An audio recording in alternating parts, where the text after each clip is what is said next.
nothing but footprints, take nothing but picture, kill nothing but time. Jangan meninggalkan apapun kecuali jejak, jangan mengambil apapun kecuali foto, jangan membunuh apapun kecuali waktu. Cuman anak-anak pecinta alam aja nih yang tahu slogan itu. It's like my guest today. So, cabin crew, please take your seats for takeoff. My guest today, Zakaria Brahmana. He's a lawyer, also pecinta gunung dan pecinta alam. Hai Zak, apa kabar? Hai Mbak. So, gue pengen tahu nih, lo awalnya pecinta alam gitu, pecinta gunung dari kapan tuh? Karena waktu kuliahnya ikutan Mapala? Enggak sih. Dari SMA sih. Tadi bener dari SMA. Slogannya Mapala. Betul banget. Betul ya? Terus sekarang ya udah mulai dilupain sama anak-anak. Iya, benar. Banyak anak gunung milenial tuh. Gitu lah, suka vandalisme lah. Vandalisme tuh merusak kan. Ya benar. Gitu. Apa itu karena dia mau foto untuk diupload sosial media aja, jadi begitu ya? Iya sih, mau eksis sih segala macam gitu. Makanya suka ngerusak lah. Iya. Terus? Jadi sekarang mau bahas gunung nih Mbak ya? Iya benar, mau. Jadi lu dari kapan? Dari SMA lo suka gunung ya? Dari SMA udah suka gunung, terus juga kuliah suka gunung, mulai gila-gilanya ya pas kuliah itulah gitu. Mulai nabung, waktunya kan banyak juga. Iya. Sekarang juga kalau udah kerja, waktunya nggak ada, tapi duitnya ada. Itu mah kendalanya kalau mahasiswa dulu. Waktunya banyak. Ada, waktunya ada. Duitnya nggak ada. Jadi nggak ada, nabungnya setengah mampus tuh. I see. Lu selama ini tuh kira-kira sudah berapa gunung yang udah lo daki ya? Terus biasanya Alhamdulillah jadi gini Mbak, kalau di gunung tuh ada dua, ada gunung tertinggi sama puncak tertinggi. Jadi kalau gunung tertinggi itu yang bisa didaki sampai atas gitu, sampai semua orang bisa sampai top mountain-nya lah. Tapi kalau puncak tertinggi itu dia butuh persiapan khusus, dia butuh tali temali lah, buat safety-nya segala macam itu. Ada dua jenis, jadi ada gunung tertinggi sama puncak tertinggi. Kalau gunung tertinggi di Indonesia jatuhnya ke Kerinci ya. Kerinci di Sumatera. Terus kalau puncak tertinggi Jaya Wijaya tuh yang di Papua tuh, puncak tertinggi. I see. Nah, ini dua-dua ini pernah lo daki nggak? Jaya Wijaya alhamdulillah belum. Gitu, karena bukan masalah budget ya, kalau Jaya Wijaya tuh perizinannya agak susah ya, karena harus ke privat segala macam itu. Jadi orang-orang susah aja. Kalau Jaya Wijaya. Tapi yang Kerinci lo udah pernah daki? Kerinci udah, alhamdulillah udah. Tapi yang mengesankan itu ya di Rinjani Mbak gitu. Kalau buat traveler yang suka suka pemandangan, fasilitas lengkap, Rinjani di Lombok ya, Mataram. Itu dia masuk kategori gunung tertinggi kedua di Indonesia. Kalau puncak dia ketiga. I see. Itu lu berapa hari biasanya kalau naik gunung? Contohnya kayak Rinjani yang lo bilang kan lebih populer untuk traveler gitu kan? Trek santai ya bisa 3 hari 4 malam. 4 malam 3 hari bisa. Oh, santai aja. Gue kemarin karena ekspedisi tuh jadi kebut sampai 3 hari 2 malam gitu. Emang nggak nikmatin banget sih karena gue nguber puncak, terus nguber foto segala macem. Oh gitu. 3 hari cuman kalau mau santai sih 4 hari 3 malam udah enak kok. I see. Pasti betah deh. Setahu gue ya kalau naik gunung itu, dulu tuh gue mikirnya kalau naik gunung tuh sendirian gitu. Ternyata kalau gunung-gunung yang memang famous gitu itu ada penjaganya, ada guide-nya juga ya Zak ya? Ada guide-nya. Makanya itu menurut gue yang fasilitas paling komplit ya Rinjani, karena gini, dia guide-nya ada 2. Dia ada guide sama porter. Beda tuh guide sama porter. Kalau porter dia bawa barang. Dia menyiapkan kebutuhan kita dari masak, tenda, pokoknya semua deh. Enak ya? Semuanya gitu. Jadi kalau kita bahas porter dulu. Porter itu dia menyiapkan kebutuhan kita selama di perjalanan. Terus kalau guide, dia nemenin kita tuh Mbak. Jadi selama pokoknya kita berhenti, ya dia berhenti. Kalau porter enggak. Porter dia target waktu. Jam 1, Mas nanti istirahat di mana? Di pos ini sekian. ya udah deh jalan terus tuh nguber terus gitu. Tapi kan dia yang bawa barang, kita santai aja melenggang. Bawa botol aku aja sama handphone ya kan. Nah kalau Gate dia nemenin kita, dia tuh nemenin kita capek. Tapi kita bawa barang. Enggak juga. Kalau Gate paling dia bawa minuman kita aja kan kalau dia mau gitu. Itu. Nah kalau di Rinjani juga Gate-nya tuh dia udah kemampuan bahasa asingnya juga udah lumayan bagus lah. I see. Emang udah support banget ya untuk para traveler. Iya, jadi nggak susah sih, enak banget deh. Artinya lebih mahal yang pakai porter ya?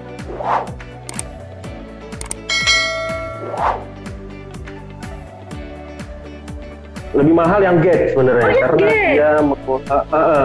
dia kalau porter sekarang ke pasaran 150 sehari semalam. Oh gitu. 150.000 buat Rinjani ya. Itu untuk satu orang dengan kapasitas maksimal beban tuh sekitar 30 kilo. Oh, 30 kilo berat barang bawaan kita dia bisa pegang. Kalau Gate itu sekitar 200 sampai 2,5. Gitu. Kalau Gate gitu, karena dia lebih dia kan bisa lebih menjelaskan ya. Kalau Gate tuh dia menjelaskan ini tempat apa, ini begini. Mungkin kalau yang first timer emang cocoknya pakai guide aja. Tapi kalau yang udah biasa pakai foto ya pakai porter gitu ya. Iya. Tapi kalau pakai guide aja barang kita yang bawa tuh Mbak. Biasanya tuh yang traveler yang udah kerja gitu, yang kayak waktunya sedikit, terus juga uangnya udah lumayan banyak, mendingan lu pakai guide sama porter gitu, lu santai. Kayak gue kemarin sama istri kan bisa, gue kemarin sama istri sama itu bulan madunya di Rinjani Mbak gitu. Oh ya ampun, sweet banget. Istri lu juga anak pecinta gunung juga. Iya, mau nggak mau kan, gue juga pikirnya akhirnya suka juga gitu. Kayak gue berdua sama istri gitu, gue pakai 2 porter 1 guide gitu. Jadi bawain barang-barang gue terima bersih deh, gue jalan aja deh, santai jalannya gitu kan, trekking aja gitu. Tadi yang gue tanya ke lo udah berapa gunung yang lo daki, Zak? Udah banyak Mbak. Cara dari SMA ya? Cara dari SMA sih, maksudnya dari gunung yang angker lah dibilang orang, gunung yang kecil. Gimana itu? Tell me. Kalau gue pribadi gue ada gunung paling angker tuh di Arjuna Welirang Mbak, di Jawa Timur. Itu di Jawa Timur Mbak. Itu gunung tinggi juga, cuman itu pengalaman mistis gue lebih gede sih itu sih. Oh gitu. Jadi lo setiap kalau naik gunung lo pasti akan mengalami hal-hal kayak gitu? Hampir sebagian iya, cuman gue sekarang udah nggak peduli sih gitu. Dan gue sekarang udah mulai gilanya, gue sekarang nge-trek tuh malam gitu, jalan tuh malam gitu, lebih menyenangkan aja sih. Gitu ya? Gitu. Kalau siang mungkin panas juga, jadi mempengaruhi. Panas, terus ya? Juga kita ngelihat trek tuh kayak udah ngedrop gitu sih Mbak. Kita kan di depan mata trek tuh, ngeliatnya udah tik banget nih, kapan nyampe gitu ya. Tapi kalau malam ada cahaya gitu? Kalau malam ada, kalau misalnya dia terang bulan itu jalur kelihatan. Oh gitu. Kalau terang bulan ya, jalur kelihatan. Kita ya penerangan nggak terlalu inilah, itu sih. Oh, I see. Itu jadi yang paling mudah untuk traveler yang baru juga si Rinjani itu ya, karena treknya nggak gitu berat. Iya, Rinjani ada dua pilihan trek dia, trek yang landai dibilang kan, yang banyak bonusnya lah. Kalau anak gunung dibilang banyak bonusnya itu banyak landainya. Oh gitu. Gitu. Ada juga pilihan trek yang langsung nanjak cuman cepet sampai gitu, cuman yang ngap juga gitu. Sebenarnya gue tuh wonderingnya gini loh, kalau anak gunung itu sebenarnya apa sih goalsnya itu? Goalsnya emang harus sampai puncak kah, atau lo merasa abis sampai puncak lo merasa bisa conquer, menaklukkan semua cobaan dan semua rintangan gitu, terus lo merasa win gitu? Atau gimana? Iya.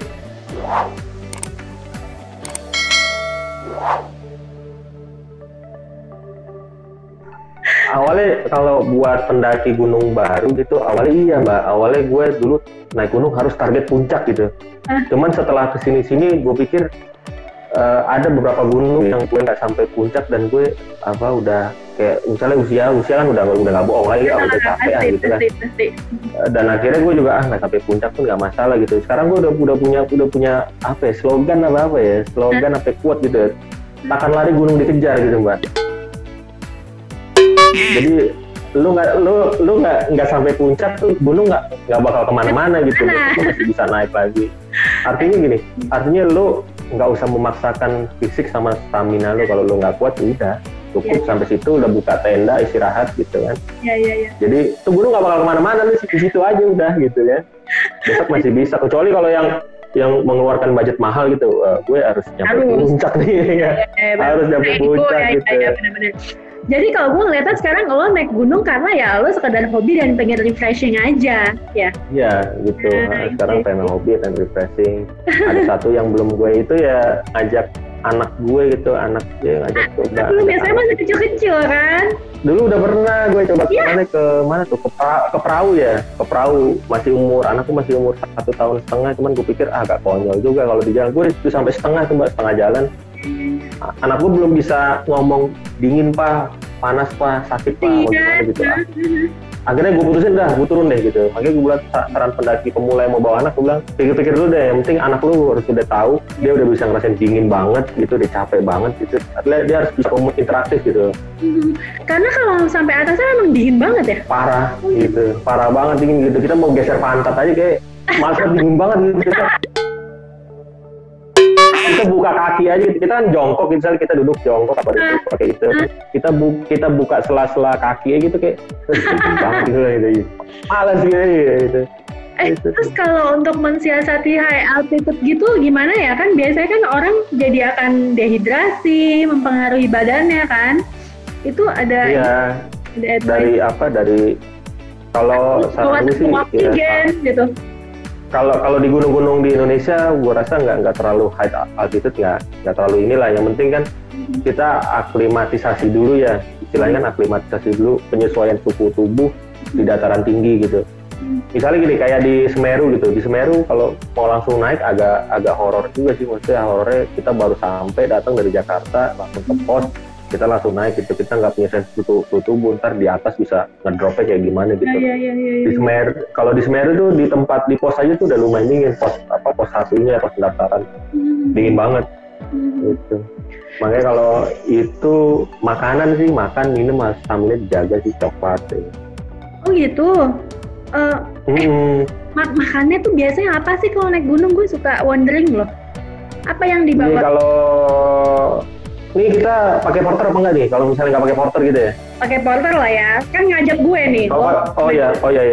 Kalau pakai porter, kita kasih uang aja sama si porter. Jadi kalau di Rinjani tuh porter belanja, makanya gue serunya tuh di Rinjani gitu. Porter dia belanja gitu. Kita kasih uang nih Pak. Iya, jadi 1 hari sebelum berangkat kan kita udah sampai di pos pendaftaran, kita prepare semuanya segala macam. Kita kasih uang dulu tuh masih 2016 gitu. Kasihlah 300.000 gitu. Berapa orang tuh buat 3 orang gitu, 300.000. Dia yang belanja tuh, dia beli sayur, dia beli apa segala macem, pokoknya dia yang packing semuanya gitu. Kita tahu itu udah tinggal makan aja udah. Oh gitu. Makanannya oke loh gitu. Iya, makanannya juga dia yang masak, dia yang bawa alat-alatnya sendiri, alat-alat kompor apa segala macem. Oh dia masak di situ? On the spot? Masak di situ, on the spot. Jadi bukan makanan jadi. Rinjani tuh oke banget. Makanya ketagihan Rinjani tuh ketagihan deh. Oh asik banget. Masak. Dan dia tuh porsi bule juga ya. Dia bikin sandwich, dia bikin apa ya kan gitu. Porsi bule dia bikin. Kan memang mereka prepare untuk traveler luar datang kan gitu. Iya, karena Rinjani emang destinasi buat bule tuh banyak juga ya gitu. Oh, isi. Sama satu lagi nih yang gue kepo. Biasanya kalau mandi atau pupnya di mana? Nah, itu gimana ya? Atau mandi, kalau buang hajat agak susah ya? Kalau buang hajat agak susah, cuman kalau pup gimana ya? Kalau pup, gue bilang sama istri gue gini, kan dia nanya, ntar buat pup gimana? Ini Pak, pup gimana ya? ya lu jangan makan banyak-banyak lah gue bilang gitu ya. Kalau lu orangnya gelian lu jangan makan banyak-banyak. Tapi di Rinjani ada sih, ada toilet umum ya, cuman begitulah namanya toilet di umum kan, siapa aja bisa pakai, maksudnya apa ya nggak inilah, kadang-kadang kalau ketemu lagi kotor ya kotor gitu. Ya cuman kalau gue ditanya pupe gimana, gue gali ya. Gue masuk tuh ke semak-semak gitu ya kan. Gue gali ya kan. Udah kayak kucing nih ya. Gue gali ya kan segala macam ya kan. Gue udah siapin botol aqua mineral yang gede tuh kan. Terus bawa tisu basah ya, bawa sabun ya. Terus gue tinggal bikin tanah lagi. Terus tutup. Iya, gue tanah ya kan. Jadi kalau ini untuk persiapannya ya, fisik dan mental itu penting banget kan ya. At least harus ada lari atau suka jogging juga di rumah gitu. Iya. Mental juga gue rasa harus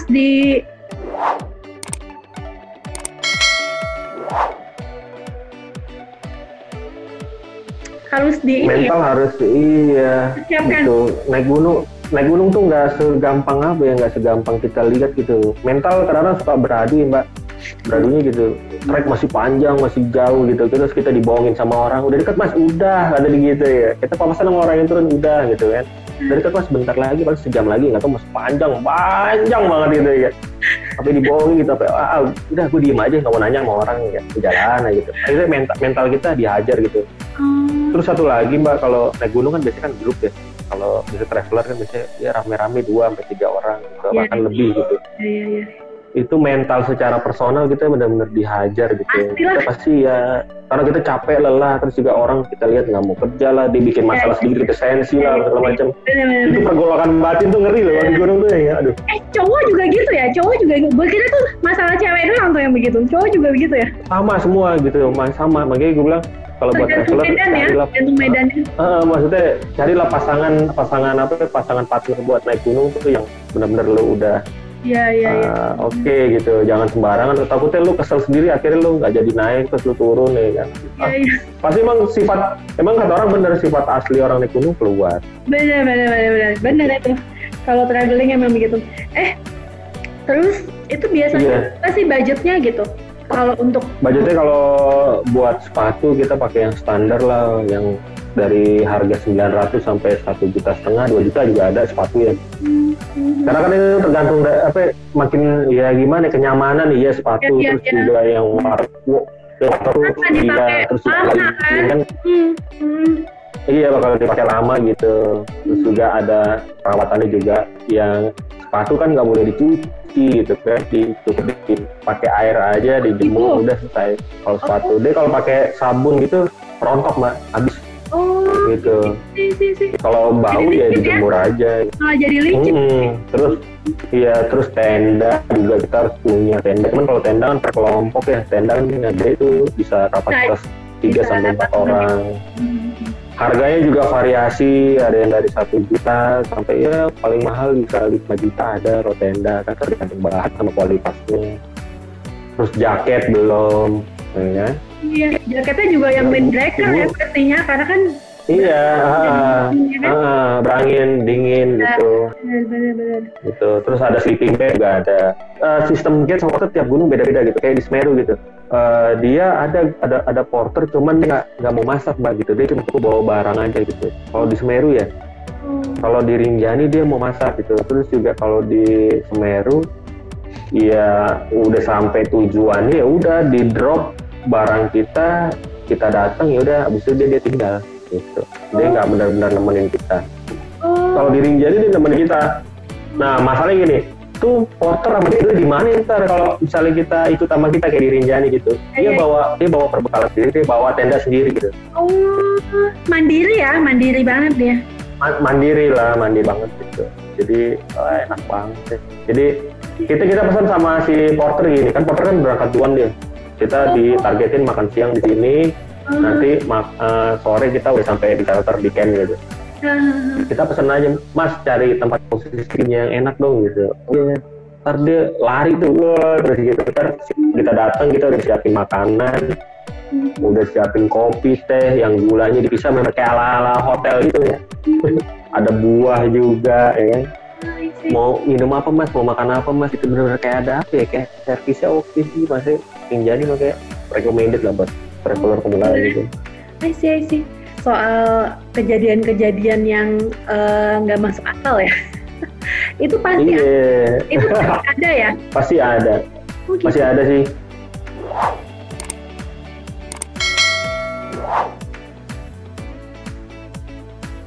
Macam-macam lah mbak kejadian mistisnya, dari ngeliat hantu, ngeliat apalah segala macam, udah sering gitu dengar suara yang aneh-aneh gitu. Tapi gue kembali lagi sih, gue berbodo amat sih.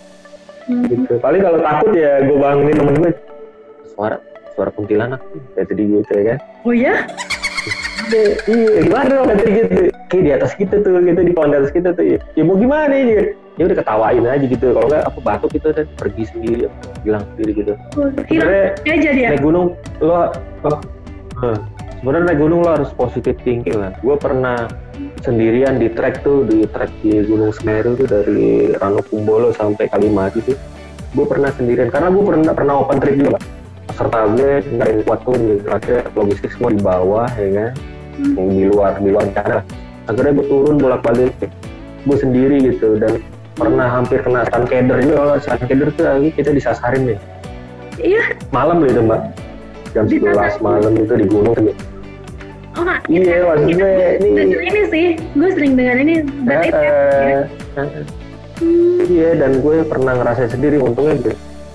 Gue udah tahu resikonya gue jalan malam, jadi gue pasti kena yang enggak nih gitu kan. Jadi ya hantu tuh udah ada lah, udah kok gue di sini lagi gitu. Gue coba logika gue hilang gitu sampai deh. Akhirnya gue nemu juga di jalan. Kalau enggak ya itu yang suka banyak hilang.